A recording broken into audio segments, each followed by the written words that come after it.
Hi everyone, this is John with Guitars and Gear. So today I wanted to show you guys an iPad app called GE Labs. This is by Mooer and it's really cool. It's free, and so you guys can check it out. Well, it's free to a certain extent. We'll go over that. But wanted you guys to hear it and see how it goes on the iPad. For this, the signal chain, I'm basically using this iRig. It's called an iRig HD2. Don't know if that's going to come in. There you go. It's an iRig HD2. This will set you back. This is from IK Multimedia. It's going to set you back about $100 US. And so everything kind of plugs into that. Now, on the end of this, so I have one of the newer iPad Pro with the M1 chip in it and has USB Type-C ports. It doesn't have the old I forget what they called that old port that they had on the Macs, but the new port has a typical kind of USB Type-C Thunderbolt port. So on this particular one that I have, it has the old type mini USB. Hopefully that comes through. There you go. And yeah, so that's what it is. And then on the other end there, you can see on the other side is a headphone jack. So that's how we're going to output to our other I should explain that. That's how we're going to output it to the audio that you're going to hear. So normally you would just plug your headphones into here and you're good to go. But I'm going out of this headphone port into my other audio interface where I can record my voice and record the guitar that you're going to hear at the same time. So I'm going to screen capture the iPad and then sync up the audio between the iPad and the recording that I'm going to do on my other audio interface, and then kind of sync all that together. So it was kind of a pain in the butt trying to figure all that out. But anyway, going out of this other USB port, it does come with a cable that allows you to, this plugs into here like so, like that. And then the other end of this though is this USB type A port. I don't know how to frame that in there. There you go. So just like that. So to compensate, to get it into the iPad, I have this port here, which is a USB Type-C to this one here, which is a USB 3.0 basically. So you'll plug this into here and there you go. So that's your audio interface. And yeah, so that's about it for that. Now also I wanted to show you, I have to go from the headphone jack on this. It's an 1/8 inch jack, so I got to go from 1/8 inch to 1/4 inch. So I have this adapter right here, which is a TRS jack basically. Goes from 1/8 inch to 1/4 inch. So that will go into here like that. And then I have this cable, which is just goes out to my other audio interface and records the audio. Let's see, what else do I want to go over? Cranked up the volume on the microphone on here. And yeah, that's about all you need to do. And that will go ahead and capture that. Now the guitar goes into, let me unplug this real quick. So on here, you can see there's a guitar port right here. So 1/4 inch, gonna go right in there. I gotta cover up my face so it actually does that. So there you go. So that's the signal chain. That's how we're gonna do it. So so let's cut out of here. Let's go. Next screen you're gonna see is the iPad screen, and you'll hear my voice over that, and we'll go over GE Labs from Mooer. This is the whole point of the video. So, well, it was a long way to go to get to the point where we're actually gonna kind of demo GE Labs for you guys on the iPad M1 and yeah, go from there. So, all right, come on back after the little intro thing and we'll show you this. So, let's do this. All right, bye.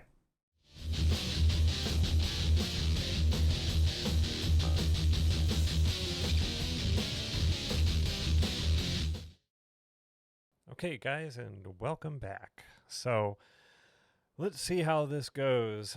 So right off the bat here, you can see the screen, and this is GE Labs. As it comes up, this is the first preset that's in there. Now, if you have everything hooked up right, it should work just fine. You should be good to go. Your outputs here, actually, if you hit this right here, latency, I have it at 64 samples. That seems to work really well. But I think by default it comes up at around 256 or something in that nature. So you can adjust that until you start getting some weird stuff happening. But 64 samples seems to be pretty good for my setup. And let's see. Input channel is 1. There are 2 channels on this mic, on the iRig. And so channel 1 is the default, and that seems to work. Stereo output, okay. I am displaying CPU utilization, so I don't know if that's turned off by default, but you can turn that on if you want to see the CPU utilization that you're currently using. And the rest just kind of shows you we're at version 2.3 is the version that I'm on right now. So there you go. That's that. Let's go around the interface here. Input. Of course, you can see the input, and there is a noise reducer on there, so you can have a noise gate basically right from the input channel, which is kind of nice. And these are linked together right now, so you can kind of link them like that, or you can split them so you can just do one or the other. So just leave them linked. It's easier. All right, going across from the top here, this middle part here, this is where you're going to choose your preset. And so there's a whole bunch of presets on here, and there's user presets. And I did download this one from Fluff. Now you can see you only have one, and there's a whole lot of ones that are locked right here. So you can get more, but you have to buy those. So that's where the buy-in comes into play here. You buy your way to save your own presets, basically. So you can save one for free. The rest of it comes with a cost. So there's where the rub is, I guess. So going over, this is just a save icon that's right next to that. Over at the output section, we'll click on, you can just click anywhere on the output section there, and you have some EQ compensation that you can do. Of course, your outputs are basically the same as the inputs. Yeah, nothing has changed there. Of course, on off for the EQ compensation, you can adjust that based on what you want. You can also turn the cab off if you want too. So if you want to record this into something and then add your own cabinet simulation later, you can go ahead and do that, which is pretty cool. All right. Or you can just not add a cabinet there, I think. I'm not sure. So right off the bat, here we have our preamp, which is up here right now. It's a 65 US TW. It's probably based on a Fender of some kind. If we hit the little button with the 2 little arrows next to it on the side there, we get all of the preamps that are included. And there's quite a few, so it's pretty nice. There's some clean stuff. There's some Marshall-y stuff. There's some Vox ones you can see there. Little 5150 action, the PV 5050, and then there's an EVH 5050 one there, so you kind of got both of them covered there. Yeah, the Eagle, I'm guessing angle stuff. Yeah, and it goes on and on and on. Yeah. So you can probably figure it out just based on looking at them. There's some orange stuff in there, it looks like. So yeah, there you go. There's the orange stuff there. Rock verb. So those are that. So as we move over, the icon right underneath there, that kind of bluish greenish one there, you can actually sample, so you can do captures of drives, preamps, the entire rig, or just the cabinets with this. So, and that is pretty awesome because you can take these captures that you do in GE Labs and you can actually import those into the other Mooer products like the GE 300 and actually load your own samples in there, which is very cool. So, as you can see, it gives you, if you wanted to capture your drive, this is how you have to have yourself set up in order for that to work. And there you just start sampling. So I haven't done that yet, so just full disclosure on that. But I just wanted you guys to know that it's there if you needed it, if you wanted to do that. And that's a very powerful feature of this thing. Okay, now across the bottom we can see our signal chain. Now you're only doing a one path signal chain here. There's nothing fancy going on. The little plus button, you can hit plus and you can add some samples if you want. So there are samples that you can get, and you can see some of those there.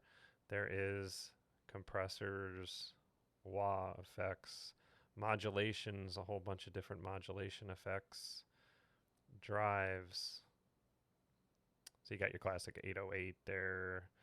Yeah, OD250. They even have the metal zone in there. So, hey, it's got to be legit. Preamp section, we kind of went through this a little bit already. Power amp. So, this is very cool. So, you can put your own different power amp in regardless of what preamp you select. So, that's pretty cool. Very nice. Seems like they got almost everything covered there. Cabinets, you have a whole range of different cabinets to choose from. The only thing you cannot do here is add your own IRs. At least I haven't figured out a way to do it. Maybe that's coming at some point. Who knows? Underneath cabinet, we got noise gates. After that, we have some EQs. So pretty much your standard kind of EQ stuff there. Delays and reverbs. So there you go. Not too shabby. So that's your signal chain, and you can see the one that's currently there. We'll play that a little bit. But I wanted to focus on that very bottom row now. Starting on the left, we've got, this is kind of like a foot switch type mode. And if you get the IK, or not IK, I don't know, if you have like maybe a MIDI controller of some kind that might be able to work with it. I'm not sure how that would work, but you could do that. You got a metronome that you can play along with, a tuner, and over on this side, you have the signal chain that you have here that you can upload to the cloud. So, or you can save it, I guess, or upload it. Here is some different samples. So this icon here is their cloud basically. So you can load stuff, like upload stuff into the cloud. So that's probably what this is actually, to upload to the cloud. So over here, you can see what other people have did. So these are just drive samples. So far, let me just say this right now. Quad Cortex needs to do this. Neural DSP, take note, because this is how you do it in cloud-based stuff. You have your drives, you have your preamp samples, you have your entire rig samples, and you have your cabinet samples.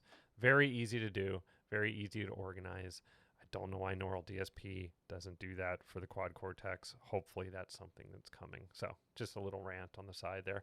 So those are all the samples. Now you can also go in and choose some presets. And now these are all categorized as well under clean, low gain, and high gain. So you can go ahead and download one of those. And I showed you guys that a little bit earlier when we went through there, but there's a whole bunch to choose from out here. Now, how good or bad they are, you know, who knows? But you can see how many people have liked them. And how many downloads they had. So you can kind of get an idea of, hey, is this stuff good or does it kind of suck? You can also search for either a sample or a preset, which is nice. And I'm not sure what that just did. That sorted by something.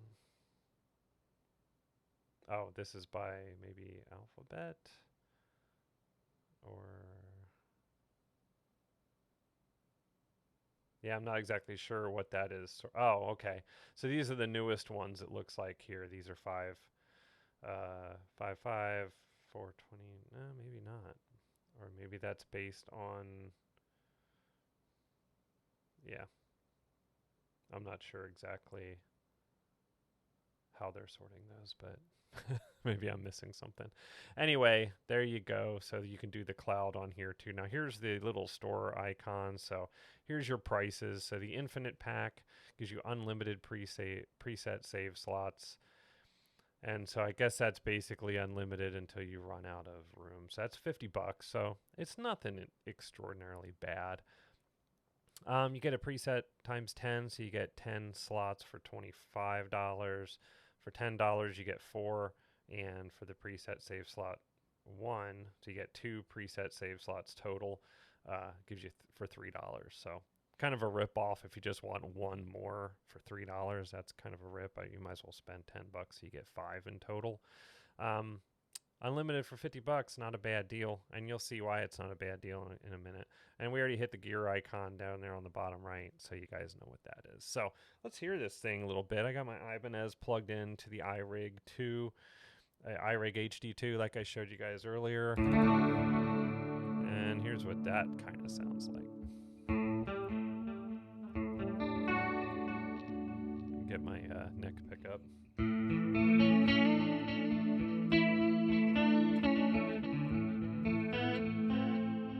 So yeah, so pretty nice. And then of course you can take any one of these and touch it, and you can actually edit all this stuff on the screen here. Now the nice thing too with the cabinets is you can kind of just grab, like I'm going to grab this and kind of move it around that way, and you can do kind of the same thing back and forth, and you can move it up and down as well where on the speaker cone you want it to sit, and then the distance away and left and right on this one over here on the top view. So pretty cool. And yeah, and then as far as what mics they have, so what I just did is I tapped on the microphone icon underneath the capture icon on the right hand side in the center of the screen. So right there, and you have mic 1, you can choose. Right now it's set to an SM57, but you have 12 different microphones to work with, which is pretty darn cool. So, you know, whatever you want to choose. And then mic 2, of course, they have that set to an SM57 as well. So both are the same right now.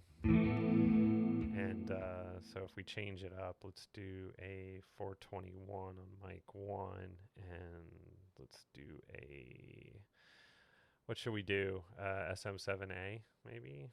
I don't know. That's kind of odd.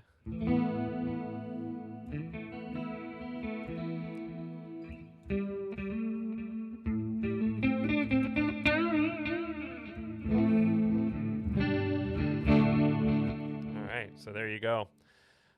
Now, of course, you have like delay. Now, if you click the little red, or you can click the, oh, you can't click the button. If you click the red icon there that's lit up, you can turn that on or off, and you can just drag it up to turn any of these things off.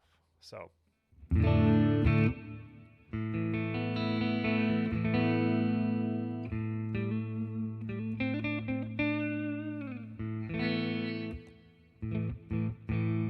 So there you go.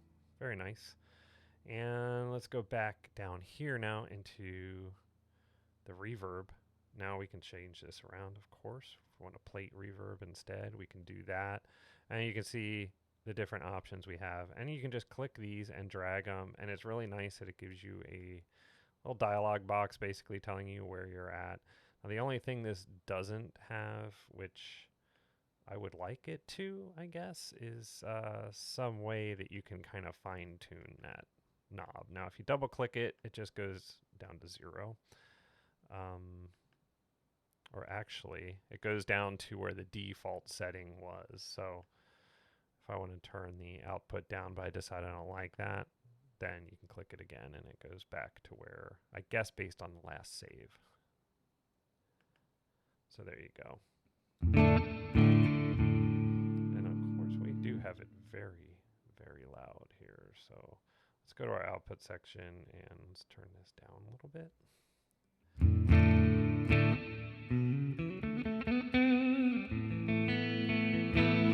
All right, cool. So let's go back out and let's just play with some presets here. Let's get something a little heavier so you guys can see what that kind of sounds like. So, dark matter. Let's see, we're not going to save what we did there. Okay, so this is so what we have is a slow gear. I'm guessing that's, what is that? Let's click on here. A modulation, okay. Let's see what this sounds like. Oh, this is kind of funky. I think I gotta turn our output up a little bit more.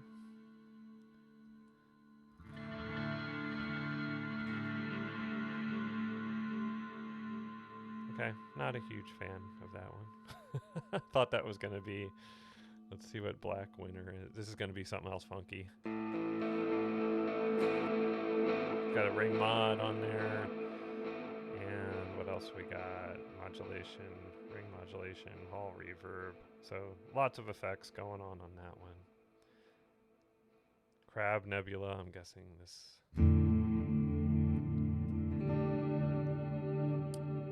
Along the same lines.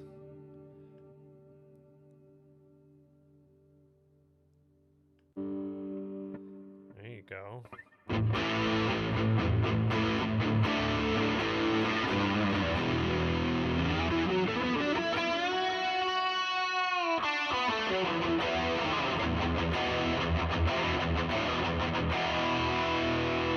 Okay, so that looks like a Kali Mark IV-C, and you have this D drive there.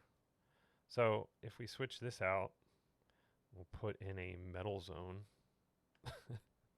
Just because why not? She doesn't sound too shabby. And let's see, we have a normal 6L6, so we can change that to a Kali. Let's try that. See what difference that makes.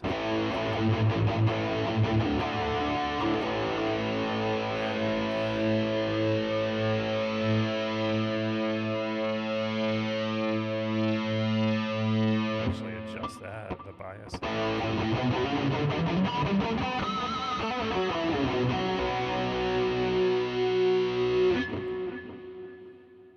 And we can adjust the presence and the gain, the power amp gain. That's pretty cool. All right, so let's change out, see what the difference in the cabinet makes. So this is a US Twin 212 right now.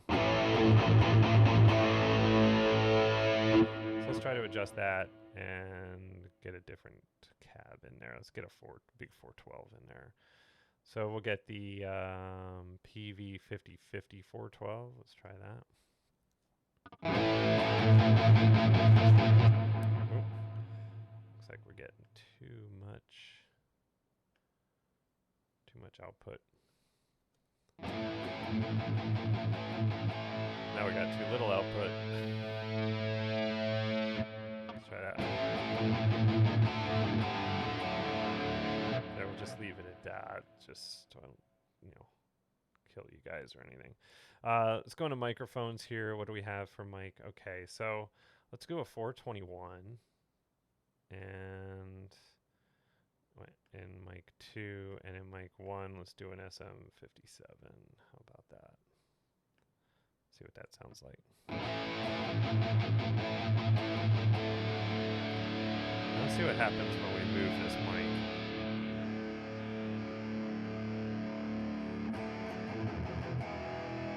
Definitely a big difference there. So it is doing, ooh, there you go.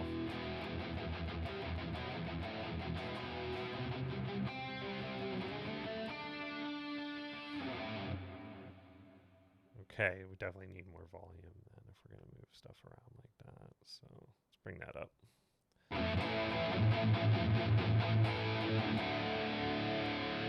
So it acts pretty good. I mean, it's not bad.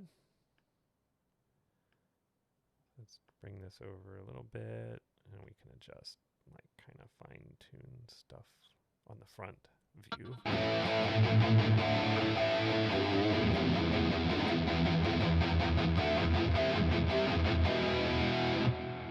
All right, so let's adjust a little bit more here on the signal chain. Let's just say, you know, we don't really want this chorus on there at all.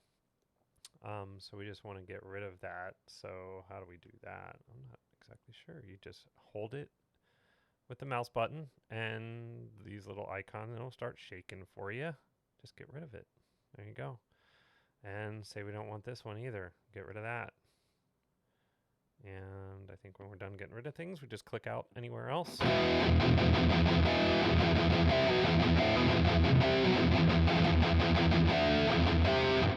It's an awful lot of gain coming out of that metal zone. Let's dial that back a little bit. See what that gives us. I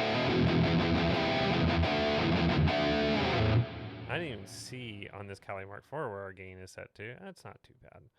So, and volume's not bad. So the presets in here are actually not too bad. I mean, a lot of presets you go into and they're just terrible. They're everything is too high gainy.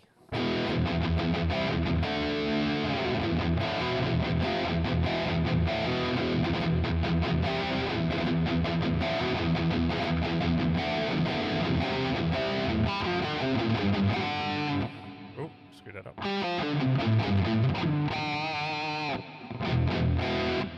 All right, so there you go. So please don't critique my guitar playing. I'm just doing this off the cuff.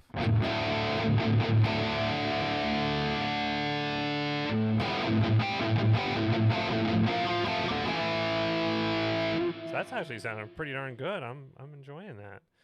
So, of course, we have the hall in here again. I'm not sure. You know, just do a room. Just something to give us a little something, but not much.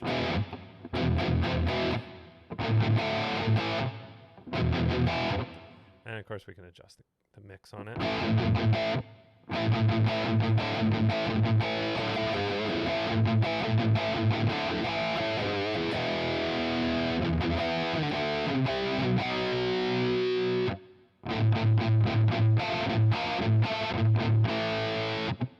Yeah, having fun. All right, so yeah, there you go. Let's try just real quick, and let's get a little sample out of this thing too. So let's see what kind of cab samples we have. We have, let's just pick one. What do you think? What am I thinking? Let's see, a 1936 212 4 Mesa King. All right, let's get this. Let's download it. Download successful. Let's go back in here. Let's go to our cabinet. Let's switch it out. And where do we see that one? Let's see. Go to plus. And go to our cab sample. And there we go. And we added it. So I think we can just get rid of that one and put our cab sample in there. Maybe? Does that sound good? I don't know.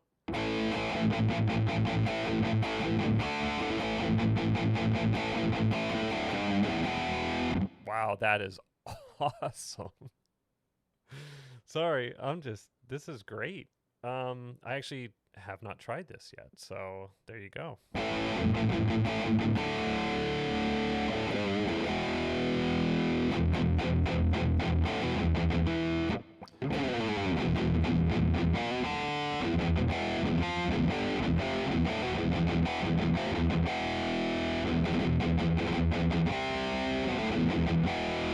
Wow, I'm kind of happy about that. That really sounds good. And all that is set in the middle, so the low, mid, treble, all that stuff is set right in the center. You know, before we go, let's grab one more. Let's do a, how about we do like a preamp sample just to see what kind of good stuff is out there. So this is based on an MSJVM OD1 green. Red channel EVH 5153. Okay. I got it already. Okay, so that one I actually grabbed. So let's grab that. And if we go over here and go into preamp samples, and let's grab this guy. And let's click on him and get rid of that one and replace him with that one. And let's hear this.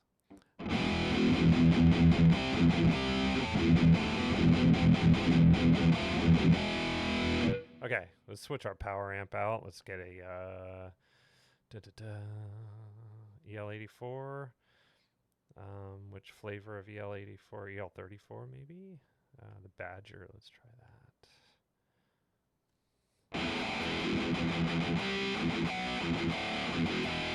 Oh, not feeling it. Nope. Let's do an EL84 to see how that. Not feeling that one either. Let's do this one. How about normal EL34?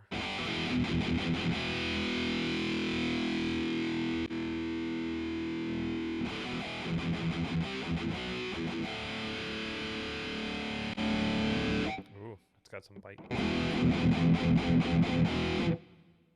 Baby bomb. Let's see. Wow, that's got a lot of hiss to it. Let's see. Let's get into that and just try to tone that down a little bit. Let's see. Maybe bring the bias down a little. Let's see.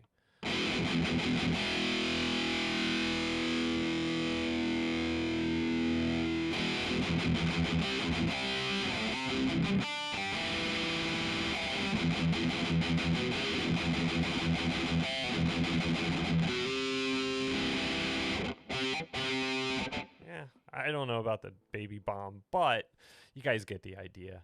There's a lot you can do here for free. And, you know, like I said, if you want to pay the money to get the preset slots, go for it.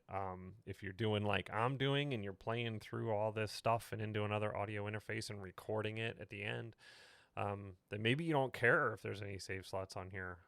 But if you dial in something cool like I just did, and now what do we do with it? You know, that's the thing. That's the rub, right? So we have to go in here and we have to basically save over what we already did. And yeah, so that's the only option that we have. If we click this, there's nothing else. So yeah, that's all we have to do, or all we can do. So now, you know, if I go into here, that's all I got. And there's another thing I want to point out. The CPU utilization up in that upper right there, we're only using 13%. And, you know, we've got a lot of stuff going on here. Now, I know captures probably don't use as much, maybe, CPU, but this M1 iPad Pro has got a ton of CPU. So go nutso and, yeah, go crazy with it. So very cool. Anyway, guys, this is John. I want to sign off here. Don't want to keep this going too long, but I hope you enjoyed the video and, you know, what you can do with the iPad and especially for free. And this app here from Mooer, the GE Labs, is pretty outstanding. And as you guys could hear, the captures that can be done on this thing is fantastic. So I should probably try to do that, and maybe I'll try to capture like my Kemper or my Quad Cortex. That would be kind of interesting. So we'll see how that goes. Anyway, guys, thanks for tuning in. Thanks for watching. If you did enjoy any part of this video, please like and subscribe. It does really help out. And yeah, let's get to 1,000 subscribers at least. Please, let's try to get there. So thanks again, and we'll catch you guys next time. Take care. Bye-bye.